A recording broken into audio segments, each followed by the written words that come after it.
Pagbasa mula sa aklat ni Propeta Jeremias. Nang taon ding iyon ng ika-5 buwan ng ika-4 na taon ng paghahari ni Sedekias sa Juda, si Jeremias ay kinausap ni Ananias, anak ni Propeta Azur ng Gabaon. Sila nooy nasa patio ng templo, sa harapan ng mga saserdote ng mga tao. Ang sabi ni Ananias, "Ito ang sabi ng Panginoon, ang Diyos ng Israel. Winakasan ko na ang kapangyarihan ng hari sa Babilonya. Sa loob ng 2 taon ay ibabalik ko sa templong ito ang lahat ng kagamitan na kinuha ni Haring Nabucodonosor at dinala sa Babilonya. Ibabalik ko rin dito si Jeconias, anak ni Haring Joakim ng Juda, at ang lahat ng bihag na taga-Juda na dinala sa Babilonya. Aalisin ko na kayo sa ilalim ng kapangyarihan ng Babilonya." Sinabi naman ni Propeta Jeremias kay Propeta Ananias nang naririnig ng mga saserdote at lahat ng naroon sa patio ng templo, "Amen, ganyan nga sana ang gawin ng Panginoon. Magkatotoo nawa ang ipinahayag mo. Mapabalik sana rito mula sa Babilonya ang lahat ng kagamitan ng templo at ang lahat ng dinalaroong bihag. Ngunit pakinggan ninyo ang sasabihin ko sa inyong lahat. Ang mga propetang nauna sa atin ay nagpahayag na magkakaroon ng digmaan, taggutom at salot sa maraming bansa at tanyag na mga kaharian. Kung magkatotoo ang pahayag ng isang propeta na iiral ang kapayapaan, saka lamang natin malalamang ang Panginoon nga ang nagsugo sa kanya." Pagkarinig niyon, kinuha ni Propeta Ananias ang pamatok na nasa batok ni Jeremias at binali. Pagkatapos, sinabi niya sa lahat ng naroroon, "Sinasabi ng Panginoon na ganito ang gagawin niya sa mga pamatok na inilagay ni Haring Nabucodonosor sa lahat ng bansa, at ito'y gagawin niya sa loob ng 2 taon." At umalis si Propeta Jeremias. Pagkalipas ng kaunting panahon mula nang baliin ni Propeta Ananias ang pamatok ni Propeta Jeremias, kinausap ng Panginoon si Jeremias, "Pumunta ka kay Ananias at sabihin mo, nawasak mo nga ang pamatok na kahoy, ngunit papalitan ko ng bakal. Lalagyan ko ng pamatok na bakal ang lahat ng bansang ito upang sila'y maglingkod kay Nabucodonosor, at magkakagayon nga, sapagkat ipinailalim ko sa kanya pati ang mga hayop sa parang." At sinabi pa ni Propeta Jeremias, "Ananias, hindi ka sinugo ng Panginoon, at pinapaniwala mo sa isang kabulaanan ang mga taong ito. Kaya't ang sabi ng Panginoon, ikaw ay mawawala sa daigdig na ito, mamamatay ka sa taong ding ito, sapagkat tinuruan mo ang bayan na maghimagsik laban sa Panginoon." At nang ika-7 buwan nga ng taong iyon, si Propeta Ananias ay namatay. Ang salita ng Diyos.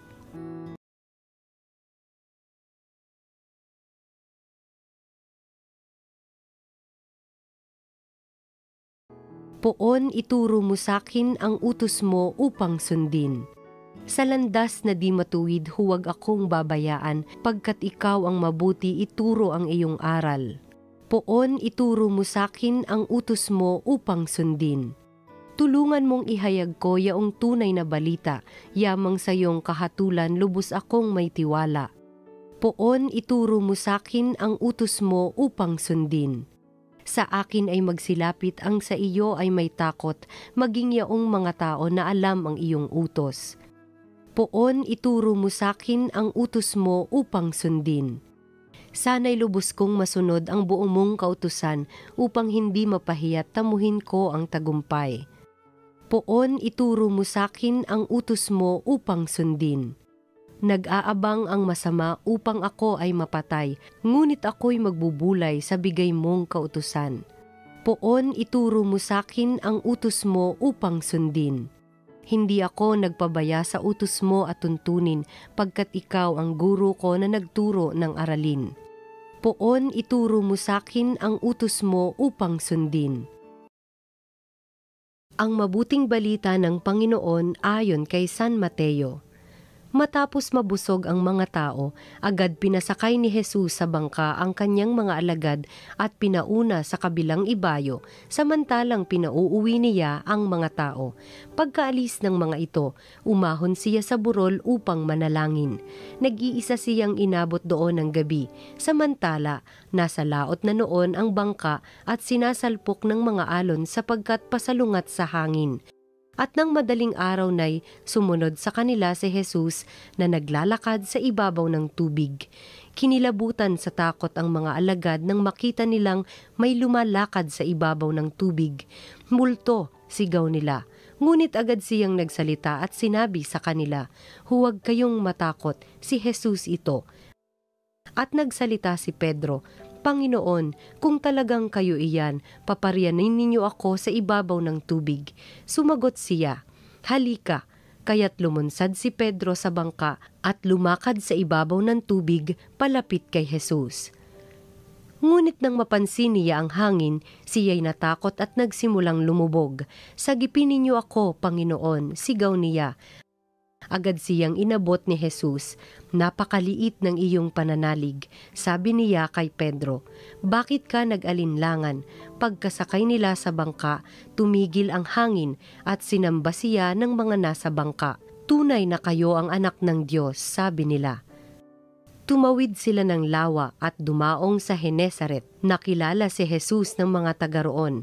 Agad nilang ipinamalita sa buong palibot ng lupaing iyon ang pagdating ni Jesus, kaya't dinala nila sa kanya ang lahat ng may sakit. Hiniling nila sa kanya na ipahipo man lamang sa mga may sakit kahit ang laylayan ng kanyang kasuotan. Ang lahat ng makahipo nito ay gumagaling. Ang mabuting balita ng Panginoon. Pinupuri ka namin, Panginoong Hesukristo. Mga kapanalig, narinig po natin ang mabuting balita sa ika-18 linggo sa karaniwang panahon. At ang ating pong ebanghelyo ngayon mula kay San Mateo ay nagsimula sa pagsasabing noong namatay ang kanyang pinsan, ang pinsan ng ating Panginoon Jesucristo, si Juan Bautista. Nang nabalitaan ito ng ating Panginoon, siya ay nag-withdraw, ika nga. Isang bagay po na maanuhin natin dito na bagamat ito ay experience nating mga tao na tayo ay nagluluksa dahil tayo ay nawawala ng mga kamag-anak, kakilala, kaibigan, at tunay po na masakit man ang ganong experience at tayo ay nagluluksa. Alam mo, hindi lang naman po tayo. Ang Panginoon din po. Yan hindi lang po sa isang pagkakataon, kundi sa ilang pagkakataon, ipinakita ng Ebanghelyo na may damdamin ng ating Panginoon kapag may pumapanaw. Una na nga po dito, ang pagkamatay ng kanyang pinsan si Juan Bautista. Matatandaan din po natin nung namatay ang kanyang kaibigang si Lazaro, no? Nanangis pa nga ang ating Panginoong Hesukristo. At kahit na nga yung hindi niya kakilala, yung anak na babae ni Jairus, nung marinig niya na namatay, no, siya ay naintig ng damdamin at kaya nga ginawan niya ng paraan at muli niyang binuhay yung bata. So maraming pagkakataon na ang kamatayan kapag dumarating sa atin ay ipinagluluksa. At ganun din, hindi po ikinututuwa ng Panginoon yon. Siya ay kasama natin sa ating pananangis. Ngunit pagkatapos po nun, ay siya ay yung tinatawag natin sa English na mourning, yung kanyang panahon ng pagluluksa. Kaya't nag-withdraw muna siya sa kanyang pangkaraniwang gawaing araw-araw. Ngunit sabi dito, paglunsad niya sa bangka, ay nakita niya ang napakaraming tao, no? Ang isang bagay dito ay bagamat tayo ay may dinadala na mga hindi magagandang damdamin, tayo ay nalulungkot, ngunit pinakita ng Panginoon, hindi po yan dahilan para tayo ay huminto sa ating mga gawain, sa ating pang-araw-araw. Alam nyo, may isa pong retired judge na nakasalamuhan namin itong kailan lang, at sinasabi nitong judge na ito na babae, kamamatay lang po ng kanyang asawa noong February, no? At magmula nung February, sabi niya, alam mo, Father, this is an answered prayer na muli siyang lumabas ng bahay. Napagtanto niyo po yan, halos kalahating taon na sa kanyang pagluluksa sa pagkamatay ng kanyang asawa ay 6 na buwan siyang nagkulong sa kanilang tahanan. At ngayon lamang dahil naimbitahan siya ng mga pari na magbigay ng panayam, nagturo tungkol sa mga ilang issue, ay muli siyang nabuhayan. At sabi niya, maybe this is the message of the Lord na ipagpatuloy niya ang kanyang buhay. Ganon din naman po ang ating Panginoon na bagamat siya ay nagluluksa sa pagkamatay ni Juan Bautista, ngunit nung nakita niya ang pangangailangan ng mga tao, ang kanilang gutom, ay lumunsad siya at sila ay kanyang pinagaling. So, muling nagbalik ang Panginoon sa kanyang regular programming ng mga milagro at pagpapagaling sa mga may sakit. At nung magdadapit hapon, ay nagugutom na yung mga tao at sabi ng mga disipulo ay, uy, pauwiin nyo na ho sila. No?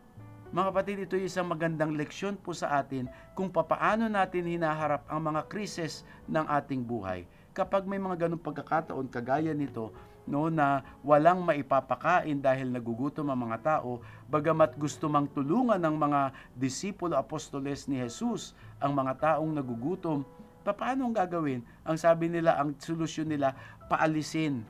Alisin na ang mga problema, paalisin, wag nang harapin. Ngunit iba po ang pamamaraan ng ating Panginoon dito. Sabi niya, hindi na sila kailangang umalis, kayo ang magbigay sa kanila ng makakain.